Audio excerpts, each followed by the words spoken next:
2024 T20 ప్రపంచ కప్లో రోహిత్ సేన సెమీఫైనల్లోకి చేరువైంది. అంటిగ్వా వేదికగా బంగ్లాదేశ్తో జరిగిన మ్యాచ్లో టీమిండియా 50 పరుగుల తేడాతో విజయం సాధించింది.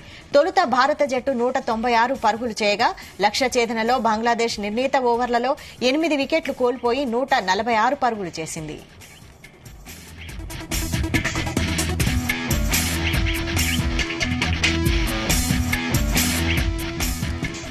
మొదట బ్యాటింగ్ చేసిన టీమిండియా నిర్ణీత 20 ఓవర్లలో 5 వికెట్ల నష్టానికి 196 పరుగులు చేసింది.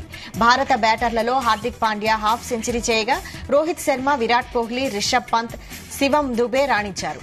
బంగ్లా బౌలర్లలో తంజిమ్ మహసన్, రిషాద్ హుస్సేన్, షకీబ్ అల్ హసన్ ఒక వికెట్ పడగొట్టారు.